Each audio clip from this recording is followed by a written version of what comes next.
Hello दोस्तों, आपका मेरे चैनल में बहुत स्वागत है। एक बार फिर से मैं आपके सामने लेके आई हूँ एक इम्पोर्टेंट टॉपिक जिसका नाम है कबीरदास। कबीरदास से आपके एग्ज़ाम में 3-4 क्वेश्चन आते हैं, तो इस टॉपिक को बिल्कुल मिस नहीं करेंगे। चलिए पढ़ते हैं अपना इम्पोर्टेंट टॉपिक कबीरदास। जैसे कि आप जानते हैं कबीरदास जी एक महान संत थे। तो इन महान संत का जन्म कब हुआ था? 1398 ईस्वी में हुआ था और काशी में हुआ था। ठीक है, काशी के लहर तारा ताल पे ये मिले थे।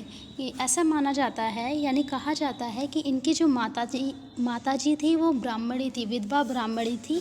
तो लोक लाज के भय से इन्होंने कबीरदास जी को लहर तारा ताल के पास छोड़ दिया। ठीक है, तो वहाँ से एक कहते नीरू और नीमा नामक दो कहते पति पत्नी गुजर रहे थे। उनकी कोई संतान नहीं थी, तो उन्होंने कबीरदास जी को उठा लिया और उनका पालन पोषण किया। ठीक है, तो इनके पिताजी का नाम क्या है? नीरू या अली, कहीं कहीं अली भी मिलता है, और माताजी का नाम है नीमा। ठीक है,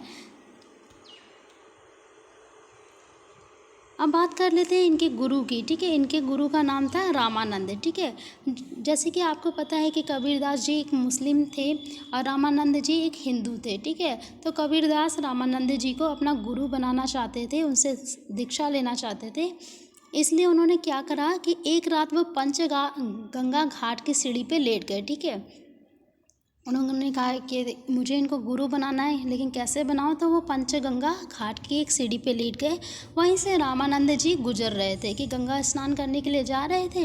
तभी जब वो सीढ़ियों से उतरे रामानंद जी, तो उनका पैर कबीरदास के पैर पे पड़ा, और जैसे ही उनका पैर कबीरदास जी के कहते शरीर पे पड़ा, तो रामानंद जी के मुंह से राम राम निकला। ठीक है, तो कबीर ने जो ये राम राम सुना, इसी को गुरु मंत्र बना लिया। ठीक है, वो राम नाम कबीर जी ने गुरु मंत्र के रूप में अपने पास रख लिया। तो ये इनकी कहते ये कथा है, ऐसा कहा जाता है। अब कबीरदास जी की पत्नी का नाम लुई था, और उनके एक पुत्र और एक पुत्री हुए थे, जिसका नाम एक कमाल और एक का कमाली था। ठीक है, कबीरदास की मृत्यु 1518 में हुई थी और मगहर में हुई थी। ठीक है, कहाँ पे हुई थी? मगहर में हुई थी। देखिए, कबीरदास जी के समकालीन कौन थे? सिकंदर लोधी। तो कभी कभी ये क्वेश्चन आ जाता है कि कबीरदास जी के समकालीन कौन से सुल्तान थे? तो सिकंदर लोधी कबीरदास जी के समकालीन थे। तो सिकंदर लोधी द्वारा किए गए अत्याचारों का वर्णन इनकी जो कहते कृत है कबीर परिचाई, उसमें किया गया है। ठीक है, ये किसकी है? अनंत दास की है। किसकी है? अनंत दास की कबीर परिचाई उसमें किया गया है। ऐसा माना जाता है कि सिकंदर लोधी ने इनको बहुत यातनाएं दी, अत्याचार किए इनके ऊपर। ठीक है, नेक्स्ट है कबीर की वाणी का संग्रह बीजक में धर्मदास ने किया है। ठीक है, तो कबीर जी की जो वाणी का संग्रह था, यानी कबीर जी जो भी बोलते थे, तो उनका जो संग्रह था, तो वो किस में किया गया है? वो बीजक में धर्मदास ने किया है। धर्मदास कौन थे? धर्मदास इनके शिष्य थे। ठीक है, इनके ही शिष्य थे, तो उन्होंने किया था। और 1400 कब किया था? 1468 में 64 में किया था। ठीक है, इसको सन को भी याद करके चलेंगे कि 1464 में इन्होंने किया था। अब बात कर लेते हैं इनकी रचनाओं की। इनकी रचनाएं कौन कौन सी थी? देखिए, धर्मदास जी ने बीजक में इनका संग्रह किया था। तो बीजक से सखी, शबद और रमेनी। ठीक है, 3 थी, सखी, शबद और रमेनी। तो जो सखी था, सखी में क्या है? सखी का अर्थ होता है साक्षी। क्या होता है? अगर हम देखें तो सखी का अर्थ होता है साक्षी। ठीक है, तो सखी में दोहे हैं। क्या है? जो छंद है वो दोहा छंद में सखी लिखी गई है। ठीक है, और शबद जो होता है, शबद यहाँ पे उसको कहते हैं शब्द। क्या कहा जाता है? शब्द कहा जाता है। और शबद में गेय पद है। गेय पद यानी गाए जाने वाले ब्रज भाषा और पूर्वी बोली में। तो इसमें जो पद हैं वो किस में है? एक ब्रज भाषा में और पूर्वी बोली में है। ठीक है, किसी चीज़ को भी हम कहते हैं, ये नहीं है कि हमें ये याद नहीं करना है, क्योंकि जो हिंदी के पेपर आते हैं वो काफ़ी डीप आते हैं, और अगर आप डीप नहीं पढ़ेंगे तो सिलेक्शन में दिक्कत होगी। ठीक है, और रमेनी का अर्थ होता है रामायण, ठीक है। रमैनी का क्या अर्थ होता है? रामायण होता है। तो रमैनी कहते हैं आपका चौपाई और दोहा छंद में लिखी गई है, ठीक है। चौपाई और दोहा छंद में लिखी गई है और ये ब्रज भाषा पूर्वी बोली, तो इसकी भी भाषा सेम है, ठीक है। जैसे शबद की है वैसे ही रमैनी की है, दोनों ही ब्रज भाषा और पूर्वी बोली में लिखी गई है। अब देखिए, कबीर को अक्षर ज्ञान नहीं था। जब आपको कहते हैं कबीर को अक्षर ज्ञान नहीं था, यानी वो खुद ही कहते हैं कि मुझे अक्षर ज्ञान नहीं है, यानी वो हमेशा से अनपढ़ थे। तो मसी कागज छ्यो नहीं, कलम गेहूँ नहीं हाथ, ये वो कहते हैं, ये जो पंक्ति है उन्होंने खुद ही लिखा है कि उन्हें अक्षर, इस पंक्ति से पता चल जा रहा है कि उनको अक्षर का ज्ञान नहीं था, ठीक है। वो जो कुछ बोलते थे लोग उसको ही लिख देते थे। और इसी प्रकार धर्मदास जी ने भी बीजक में ये संग्रह किया है, ठीक है, इनके पदों का संग्रह किया है। देखिए, कवि ने उलटवासियों की रचना की, ठीक है।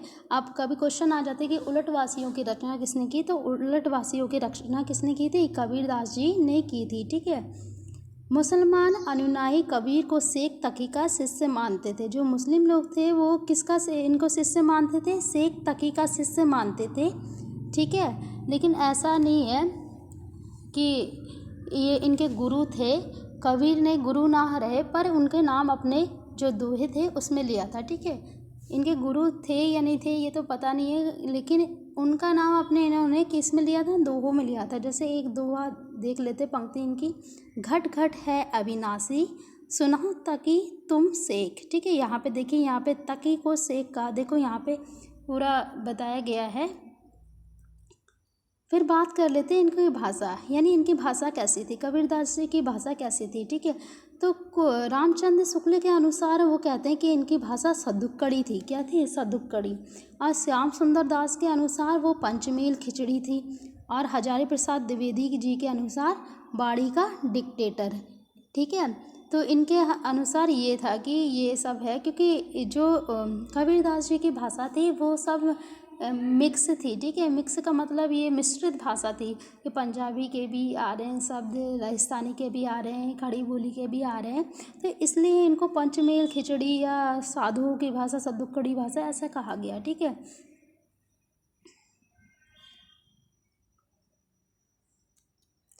अब आते हैं कबीर पर सूफ़ी की प्रेम की पीर का प्रभाव था, ठीक है। तो इस सूफ़ी जो होते हैं, सूफ़ी संत आपने सुने होंगे, तो उनका प्रभाव कबीर के ऊपर दिखाई देता है। कबीर की मृत्यु के पश्चात उनकी गद्दी धर्मदास को मिली, ठीक है। अभी मैंने बताया था कि धर्मदास ने कहते उनके पदों का संग्रह बीजक में किया था। कब किया था? 1464 में किया था, ठीक है। तो उसी धर्मदास को इनकी गद्दी मिली थी। संत काव्यधारा का प्रथम कवि, अब देखिए संत काव्यधारा का प्रथम कवि किसने माना है? तो प्रथम कवि माना गया है रामचंद्र शुक्ल जी के अनुसार, हजारी प्रसाद द्विवेदी के अनुसार और रामस्वरूप चतुर्वेदी के अनुसार इनको प्रथम कवि माना गया है, ठीक है। देखिए, आईने अकबरी और दबिस्ताने मज़ाहिब में कबीर का उल्लेख मिलता है, ठीक है। आईने अकबरी और दबिस्ताने मज़ाहिब में कबीर का उल्लेख मिलता है। अब बात कर लेते हैं कबीर पद ग्रंथ एवं संकलन करता, ठीक है। तो कबीर ग्रंथावली के संकलनकर्ता कौन है? श्याम सुंदर दास जी हैं, ठीक है। बीजक के संकलनकर्ता आपके धर्मदास जी हैं, ये तो आपको पता है। संत कबीर के संकलनकर्ता कौन है? राम कुमार वर्मा है। कबीर रचनावली के हरि ओध हैं और कवि के पद के क्षति मोहन सेन हैं, ठीक है।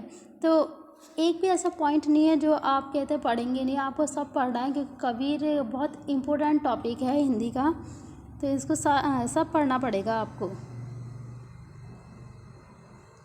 कबीर तथा उनकी परंपरा में उल्लेखित अद्वैतवादियों के अनुसार परमात्मा तथा जीवात्मा पूर्ण रूप से एक है, ठीक है। तो ये कहते हैं जो कबीर थे वो अद्वैत को मानते थे, ठीक है। अद्वैत जितने भी ज़्यादातर निर्गुण थे वो अद्वैत को ही मानते थे। उनके अनुसार क्या होता था कि परमात्मा जीवात्मा पूर्ण रूप से क्या होती है? एक ही है, ठीक है। अब देखिए, इनके जो कहते हैं इनके ऊपर जो लेखकों ने इनके बारे में कहा है, क्या कहा है वो पढ़ लेते हैं, ठीक है। भाषा बहुत परिष्कृति और परिमार्जित न होने पर भी कबीर की उक्तियों में कहीं कहीं विलक्षण प्रभाव और चमत्कार है।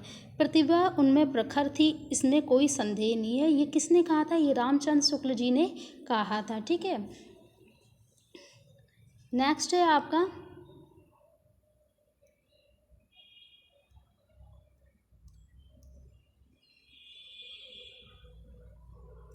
तात्विक दृष्टि से ना तो हम इन्हें पूरे अद्वैतवादी कह सकते हैं और ना ही एकेश्वरवादी। ये किसने कहा था? रामचंद्र शुक्ल जी ने कहा है कि तात्विक दृष्टि से ना तो हम इसे पूरा अद्वैतवादी कह सकते हैं और ना ही एकेश्वरवादी कह सकते हैं।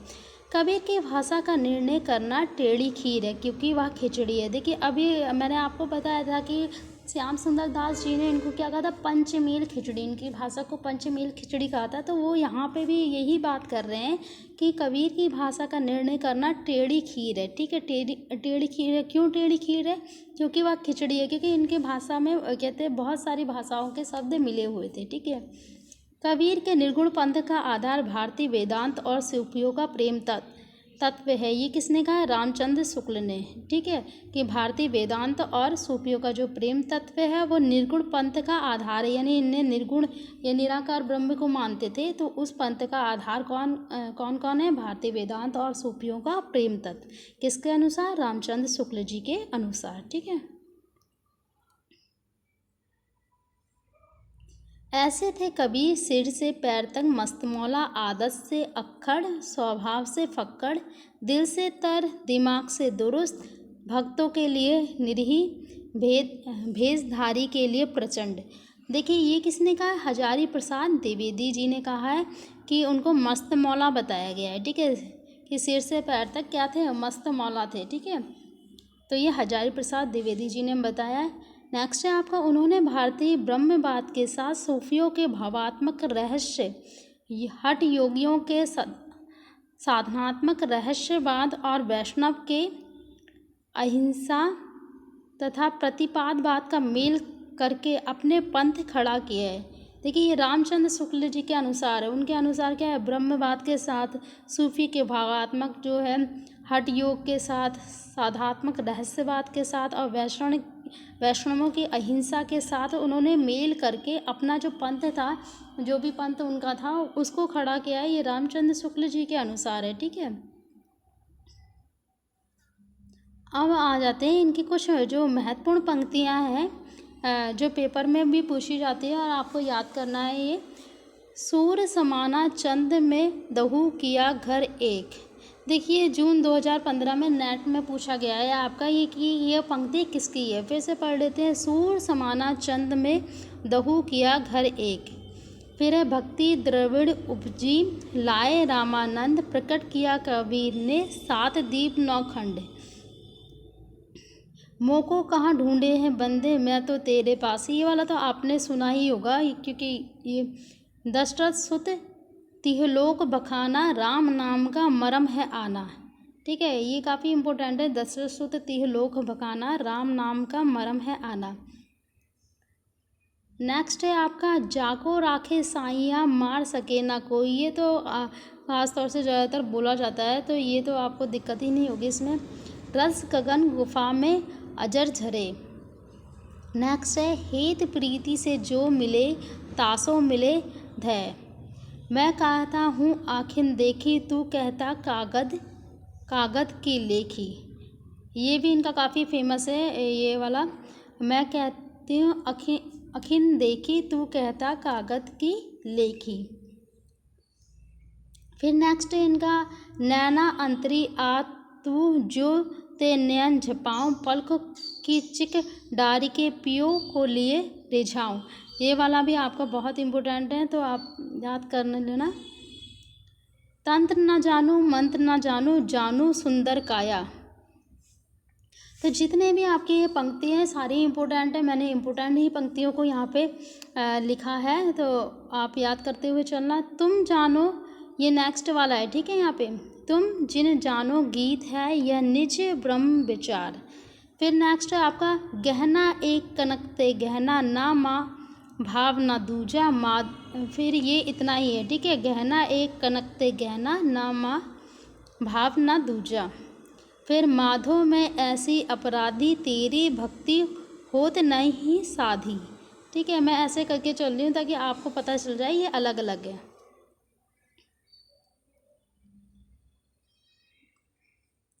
फिर है झिलमिल झगड़ा झूलत बाकी, रहे न काहू, गोरख अटके कालपुर कौन कहवे साहू।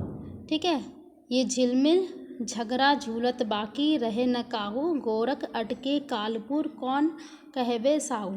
देखिए, मैंने एनसीईआरटी के बुक से भी लिए हैं, क्योंकि एलटी में खासतौर से उत्तराखंड एलटी में ये जो कहते हो आपका जो एनसीईआरटी है उससे आता है, इसलिए मैंने एनसीईआरटी के भी पद जो कबीर के थे वो ले लिए। ठीक है, हम तो एक एक कर जानी, देही काहि तिन्ही को, दोजक जिन नहीं पहचानी। ये वाला एक है। फिर नेक्स्ट है, संतो देखत जग बौराना, साच कहे तो मारन धावे, झूठ जग पतियाना। तो ये तो इनकी इम्पोर्टेंट पंक्तियाँ जो थी वो मैंने यहाँ पे बता दी हैं। अब इनकी विशेषता जान लो कि कहते कबीरदास जी की विशेषता क्या थी। तो विशेषता निर्गुणोपासना, यानी वो निर्गुण की उपासना करते थे। मैंने आपको पहले भी अपनी वीडियो में बता दिया है, अगर आपने देखा नहीं है तो प्लीज़ उसको देख लेना कि निर्गुण उपासना का मतलब होता है कि वो निराकार ब्रह्म की आराधना करते थे। ठीक है, निराकार जिनका कोई आकार नहीं होता है वो उस ब्रह्म को मानते थे। ज्ञान का उपदेश देना, तो वो अपने कहते शिष्यों को ज्ञान का उपदेश देते थे। नाम की महत्ता, अभी आपको पता है जितने भी इनने नाम की महत्ता थी कि नाम ही कहते ज़्यादा सब कुछ है। समाज सुधारक की भावना, अब इनके अंदर कैसे थी, समाज सुधारक की भावना थी, क्योंकि ये बहुत चाहे हिंदू हो चाहे मुसलमान हो तो उस पर प्रहार करते थे। जब उनको लगता था कि ये गलत कर रहे हैं तो वो अपने समाज सुधारने की कोशिश करते थे अपने दोहे से। ठीक है, रहस्य भावना भी इनमें पाई जाती थी। ठीक है, इनके जो काव्य हैं उसमें रहस्य भावना पाई जाती थी। ठीक है, फिर आपके लिए थोड़े कुछ इम्पोर्टेंट क्वेश्चन हैं जो आप देख लीजिए यहाँ पे। तो क्वेश्चन नंबर 1 है, ज्ञानाश्री निर्गुण काव्य का दार्शनिक आधार क्या है। देखिए, अभी मैंने बताया कि ये लोग जो दार्शनिक आधार क्या है, तो पहले देख लेते हैं इसके ऑप्शन। द्वैतवाद, विशिष्ट द्वैतवाद, अद्वैतवाद। ठीक है, तो राइट आंसर है इसका अद्वैतवाद। तो जो निर्गुण काव्य थे, काव्य धारा के कहते संत थे, वो ज़्यादातर अद्वैतवाद को मानते थे। जैसे अभी मैंने बताया कि वह कबीरदास भी अद्वैतवादी थे। ठीक है, फिर है 14, नेक्स्ट क्वेश्चन है आपका, 1455 साल गए, चंदवार एक ठाट गए, जेठ से बरसायत को पूरन मासी तिथि प्रकट भय। ठीक है, अब ये किसके बारे में कहा गया है कि 1455 साल गए, ये किसके बारे में ये कहते पंक्ति कही गई है। नंबर 1 सूरदास, 2 तुलसीदास, 3 कबीरदास। तो आपको पता है कि राइट आंसर इसका है कबीरदास जी के बारे में ये पंक्ति कही गई है। ठीक है, नेक्स्ट है, मुसलमान अनुयायी कबीरदास को किसका शिष्य मानते थे, रजब का, मुईनुद्दीन चिश्ती का या शेख तकी का। तो आपको पता है कि शेख तकी का शिष्य माना जाता था मुस्लिम अनुयायी के द्वारा। ठीक है, मुस्लिम अनुयायी कहते शेख तकी का शिष्य मानते थे। अब है, संत नाम किसने दिया था, संत काव्य नाम किसने दिया है, संत काव्य किसने कहा है। Number 1 Hazari Prasad Dwivedi, number 2 Ram Kumar Verma, number 3 Ramchandra Shukla.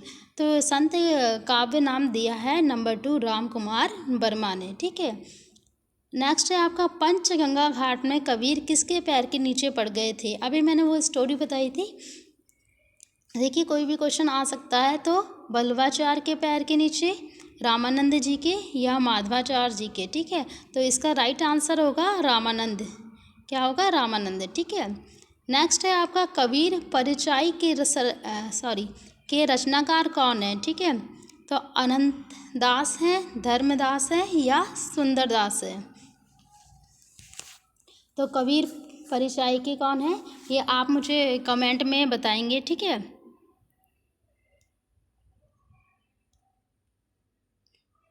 फिर कबीर की मृत्यु के पश्चात उनकी गद्दी किसको मिली, रैदास को, सुंदरदास को या धर्मदास को। तो किसको मिली थी उनकी गद्दी, तो क्वेश्चन नंबर 3 इसमें धर्मदास को मिली थी। ठीक है, फिर नेक्स्ट है, रामचंद्र शुक्ल कबीर की भाषा को क्या नाम देते थे। मैंने बताया कि क्या नाम देते थे। नंबर 1 सुदुक्कड़ी, अवधी या भोजपुरी। भोजपुरी। तो इसका जो राइट आंसर है वो सदुक्कड़ी है, ठीक है।